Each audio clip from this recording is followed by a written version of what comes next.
नमस्कार दोस्तों, नेस की तैयारी के लिए राज्य शिक्षा केंद्र भोपाल द्वारा जो अभ्यास प्रश्न बैंक जारी किए गए हैं, उन प्रश्नों को हम वीडियो के माध्यम से व्याख्या सहित उत्तर सहित आप तक पहुंचा रहे हैं। इसी कड़ी में आज कक्षा 8 विषय सामाजिक ज्ञान के 11वें वीडियो में आपका स्वागत है। यह वीडियो कक्षा 8 सामाजिक ज्ञान का जो प्रश्न बैंक दिए गए हैं उसका अंतिम वीडियो है। तो शुरू करते हैं आज का वीडियो प्रश्न क्रमांक 137 से। मेरे पिता हमेशा सफ़ेद व ढीले कपड़े पहनते हैं और सिर पर भी सफ़ेद रुमाल बांधते हैं ताकि कान हमेशा ढके रहें।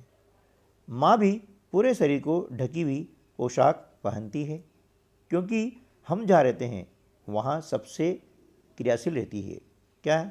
ए नदी का प्रवाह, बी समुद्र की लहरें, सी शुष्क पवनें, डी हिमानी। तो यहाँ पर सही जवाब हो जाएगा शुष्क पवनें। मतलब शुष्क हवा होती है वह काफ़ी तेज़ रहती है ना, और आपकी त्वचा को नुकसान पहुँचाती है। इसलिए क्या होता है कि सिर पर जो है सफ़ेद रुमाल बांधते हैं और पूरे शरीर को ढक करके रखते हैं ताकि स्ट्रोक न लगे। तो यहाँ पर हमारा जवाब हो जाएगा ऑप्शन सी सही जवाब होगा। ठीक ना। चलिए नेक्स्ट क्वेश्चन ले लेते हैं। 138, उत्तर अमेरिका के पूर्वी क्षेत्र में कौन सा महासागर है? ए प्रशांत महासागर, बी अटलांटिक महासागर, सी हिंद महासागर, डी भूमध्य सागर। तो उत्तर अमेरिका के पूर्वी क्षेत्र में है अटलांटिक महासागर, इसलिए ऑप्शन बी हमारा हो जाएगा सही जवाब। ठीक है ना। चलिए नेक्स्ट क्वेश्चन लेते हैं।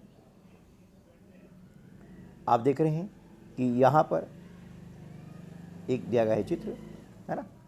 प्रश्न क्रमांक 139 है, जहाँ संसार का सबसे अधिक घना कोहरा छाया रहता है, लेब्राडोर की ठंडी एवं गल्फ स्ट्रीम की गर्म जलधारा मिलती है, वह क्षेत्र क्या है ना। देखिए यहाँ ऑप्शन दिए गए हैं। ए हडसन की खाड़ी, बी न्यू फाउंडलैंड, सी फ्लोरिडा, डी कैरेबियन सागर। तो यहाँ पर सही जवाब हो जाता है न्यू फाउंडलैंड, यानी ऑप्शन बी जो है हमारा सही जवाब हो जाएगा। हमने इसे लगा दिया गोला। ठीक है ना। चलिए नेक्स्ट क्वेश्चन लेते हैं। प्रश्न क्रमांक 140। ठीक है ना। प्रश्न क्रमांक 140 है कि उत्तर अमेरिका के मानचित्र में कौन सा रेल मार्ग दिखाया गया है? आप देख रहे हैं रेल मार्ग का यहाँ पर संकेत दिया गया है ना। ए कैनेडियन पैसिफिक रेल मार्ग, बी सेंट्रल पैसिफिक रेल मार्ग, सी दक्षिण पैसिफिक रेल मार्ग और डी यूनियन पैसिफिक रेल मार्ग, है ना। तो यहाँ पर सही जवाब आपका हो जाएगा कैनेडियन पैसिफिक रेल मार्ग, यानी ऑप्शन ए जो है हमारा सही जवाब होगा। ठीक है ना। चलिए नेक्स्ट क्वेश्चन देखते हैं। 141,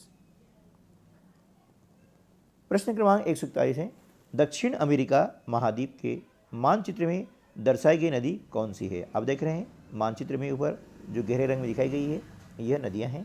अब ये नदियां कौन सी है ना। ए लाप्लाटा नदी, बी पराना नदी, सी पराग्वे नदी, डी अमेजन नदी। तो ये है अमेजन नदी, इसलिए ऑप्शन डी जो है सही जवाब हो जाएगा। ठीक है ना। चलिए अगला प्रश्न लेते हैं। 142, प्रश्न क्रमांक 142। ठीक है ना। दक्षिण अमेरिका के पेंटागोनिया के पठार में वर्षा बहुत ही कम होती है, इसलिए इसे कहते हैं, क्या कहते हैं? ए मैदानी क्षेत्र, बी पठारी क्षेत्र, सी पहाड़ी क्षेत्र, डी शुष्क मरुस्थल, है ना। तो जो पेटागोनिया का पठार है जहाँ वर्षा बहुत कम होती है उसे हम कहते हैं शुष्क मरुस्थल, यानी ऑप्शन जो है डी सही जवाब हो जाएगा। ठीक है ना। चलिए अगला प्रश्न है 143, ऑस्ट्रेलिया महाद्वीप में चिन्हांकित क्षेत्र में कौन सा मरुस्थल है ना। आप देख रहे हैं कि गहरे रंग के द्वारा चिन्हांकित किया गया है। इस क्षेत्र का नाम क्या है आपको बताना है। ऑप्शन ए पश्चिमी ऑस्ट्रेलिया मरुस्थल, बी ग्रेट सैंडी मरुस्थल, सी ग्रेट विक्टोरिया मरुस्थल, डी दक्षिणी पठारी मरुस्थल। तो ये जो चिन्हित क्षेत्र है, यह चिन्हित किया गया है, यह क्षेत्र होगा पश्चिमी ऑस्ट्रेलिया मरुस्थल, यानी ऑप्शन ए जो है हमारा सही जवाब हो जाएगा। ठीक है ना। चलिए नेक्स्ट क्वेश्चन लेते हैं। प्रश्न क्रमांक 144। ऑस्ट्रेलिया के दक्षिण में घेरे में दिखाया गया कौन सा द्वीप है? आप देख रहे हैं घेरे रंग से आपको दिखाया घेरे के अंदर, उसका नाम को बताना है, ये कौन सा द्वीप है? ए मालदीव, बी मलेशिया, सी तस्मानिया और डी सिंगापुर।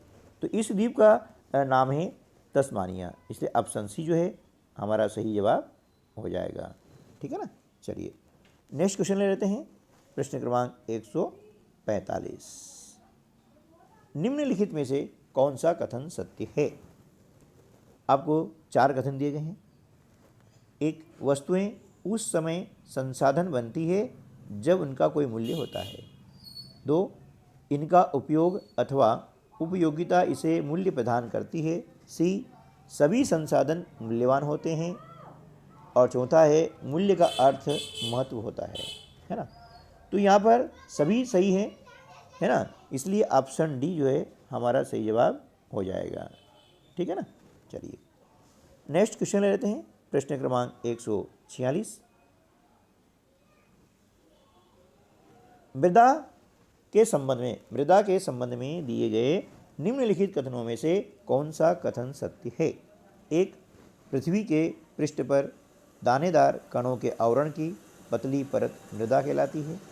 2, स्थल रूप मृदा के प्रकार को निर्धारित करते हैं। तीसरा है, मृदा का निर्माण चट्टानों से प्राप्त खनिजों और जैव पदार्थों तथा भूमि पर पाए जाने वाले खनिजों से होता है।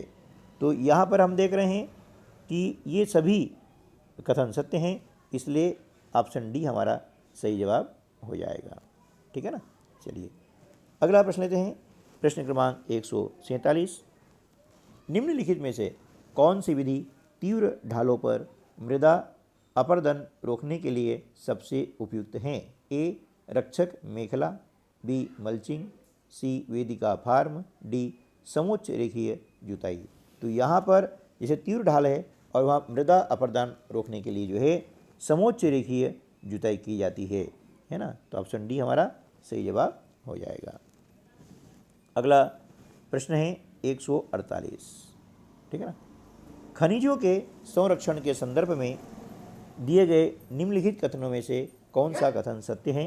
एक, खनिज अनवीनकरणीय संसाधन है। 2, खनिज के निर्माण और संचयन में कुछ ही वर्ष लगते हैं। तीसरा है, खनन प्रक्रिया पर्यावरण के लिए हानिकारक है। तो इसमें देख रहे हैं कि खनिज संरक्षण के संदर्भ में खनिज अनवीनीकरण संसाधन है, ये सही है। और खनन जो प्रक्रिया होती है ये पर्यावरण के लिए हानिकारक है, ये भी सही है। यानी पहला और तीसरा हम देख रहे हैं कि कथन कहाँ पर आ रहा है? ऑप्शन बी में आ रहा है, इसलिए ऑप्शन बी पर हम लगाए थे गोला, क्योंकि यह है सही उत्तर। ठीक है ना। चलिए नेक्स्ट क्वेश्चन। प्रश्न क्रमांक है 149। विश्व का पहला ज्वारीय ऊर्जा संयंत्र कहाँ स्थित है? A France, B England, C America, D Japan. तो विश्व का जो पहला ज्वारीय ऊर्जा संयंत्र है वह है फ्रांस में स्थित है, इसलिए ऑप्शन ए जो है सही जवाब हो जाएगा। अगला प्रश्न है 150। खनिज के संदर्भ में निम्नलिखित कथनों में से कौन सा कथन सत्य है? ए पृथ्वी पर चट्टानों में कई पदार्थ मिले होते हैं जो खनिज कहलाते हैं। बी ये खनिज पृथ्वी की परपट्टी पर सभी जगह फैले हैं। सी खनिज सभी स्थानों पर समान रूप से पाए जाते हैं। डी संरचना के आधार पर खनिजों को धात्विक एवं अधात्विक खनिजों में वर्गीकृत किया गया है। तो देखिए खनिज के संदर्भ में क्या है कि उनकी जो संरचना है उसके आधार पर उन्हें खनिजों को धात्विक और अधात्विक खनिजों में वर्गीकृत किया गया है, इसलिए ऑप्शन डी जो है हमारा सही जवाब होगा। ठीक दोस्तों, तो इसी के साथ में हमारा जो राज्य शिक्षा केंद्र भोपाल द्वारा अभ्यास प्रश्न बैंक कक्षा 8 विषय सामाजिक विज्ञान के लिए जारी किया गया था उसका आज अंतिम वीडियो है। उम्मीद है कि वीडियो आपके लिए काफ़ी हेल्पफुल रहे होंगे और आगे भी आपके जो मॉक टेस्ट होते हैं है ना, और जो नवंबर माह में नेस का जो मूल्यांकन प्रस्तावित है उसमें भी ये वीडियो आपको काफ़ी कारगर साबित होंगे। इसी आशा के साथ में आज का वीडियो ही समाप्त करते हैं और मिलते हैं अगले वीडियो में। तब तक के लिए नमस्कार, जय हिंद।